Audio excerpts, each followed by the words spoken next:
Oke, di ringkasan SBMPTN UTBK kali ini kita akan membahas tentang perlawanan terhadap Portugis.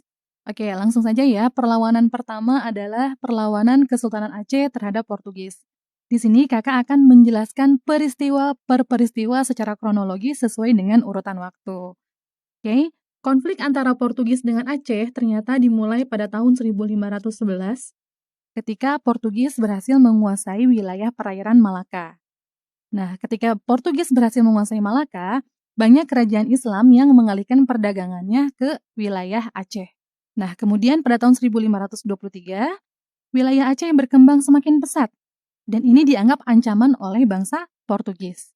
Sehingga Portugis mulai mengganggu aktivitas perdagangan di wilayah Aceh.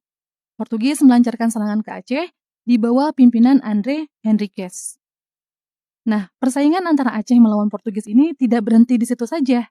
Pada tahun 1567, Kesultanan Aceh bahkan mendatangkan bantuan senjata dari Turki untuk melawan Portugis dan berusaha untuk mengusir Portugis dari wilayah perairan Malaka. Namun tidak juga berhasil. Usaha tersebut kemudian dilanjutkan dan lebih gencar ketika masa kepemimpinan Sultan Iskandar Muda pada tahun 1607.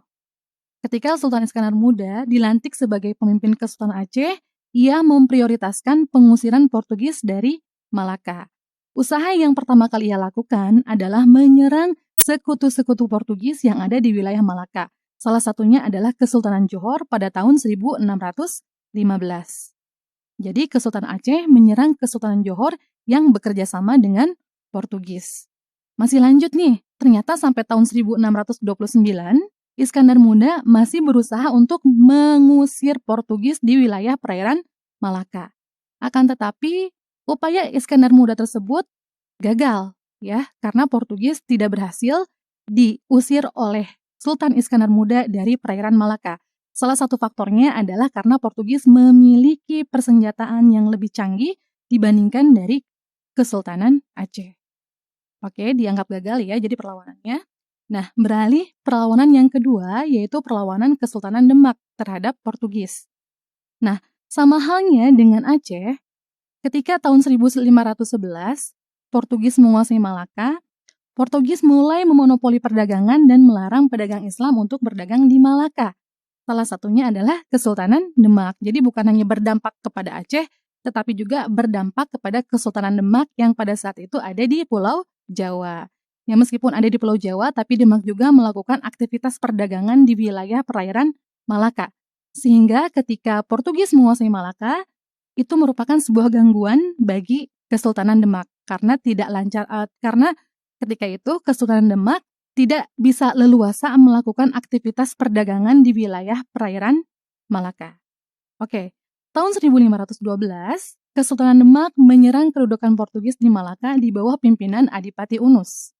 Bahkan, karena keberanian Adipati Unus, maksud kakak, dia mendapatkan gelar Pangeran Sambranglor, artinya pangeran yang menyeberang ke utara. Namun, usaha Adipati Unus ini gagal, dan dia gagal menyerang Portugis di Malaka.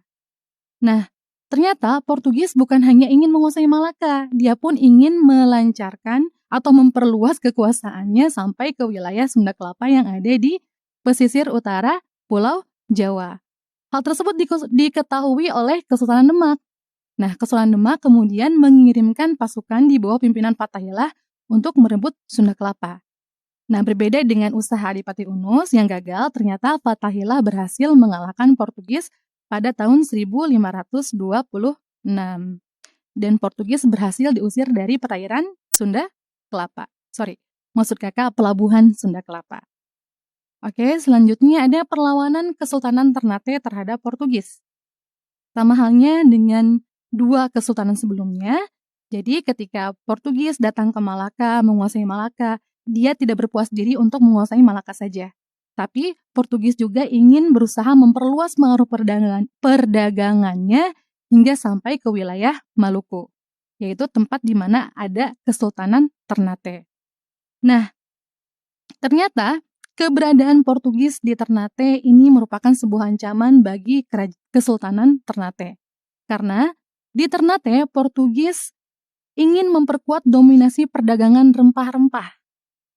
Ya, tahun 1529 Portugis berhasil memperkuat dominasi perdagangan rempah-rempah di Maluku, dan ini merupakan ancaman bagi Kesultanan Ternate. Karena kalau misalnya monopoli perdagangan, otomatis tidak boleh ada pedagang lain yang berkuasa di sana selain pedagang Portugis, dan itu tidak disukai oleh penguasa setempat, yaitu Kesultanan Ternate. Di samping itu juga, ternyata Portugis juga berusaha untuk menyebarluaskan ajaran agama Katolik yang bertentangan dengan agama yang ada di Kesultanan Ternate saat itu yang mayoritas beragama Islam. Jadi muncul konfliknya. Yang pertama adalah konflik yang dilatar belakangi oleh ekonomi, adanya monopoli perdagangan, dan yang kedua adalah karena adanya perbedaan agama. Ketika Portugis berusaha untuk menyebarkan ajaran agama Nasrani, itu ditentang oleh Kesultanan Ternate. Sehingga muncullah perlawanan dari Sultan Hairun yang pada saat itu menjadi sultan dari kerajaan Ternate.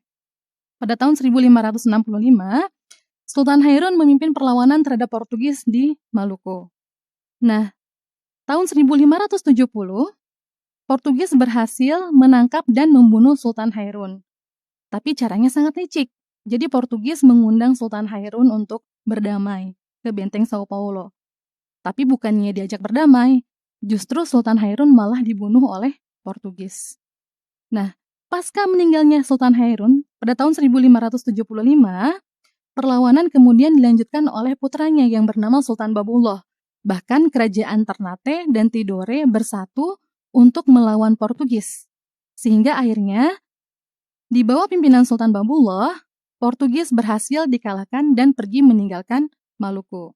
Jadi perlawanan Kesultanan Ternate terhadap Portugis ini berhasil karena adanya persatuan dari rakyat Maluku untuk melawan orang-orang Portugis. Nah, dari perlawanan-perlawanan terhadap Portugis tersebut, kita bisa mendapatkan kesimpulan bahwa sebab umum perlawanan Portugis ini ada dua ya, diantaranya adalah monopoli perdagangan rempah-rempah, seperti yang dilakukan oleh Portugis di perairan Malaka, dan kemudian menimbulkan konflik dengan Aceh dan juga Kerajaan Demak, dan kemudian yang kedua adalah penyebaran agama Katolik yang menjadi sebab konflik antara Kerajaan Ternate dengan Portugis.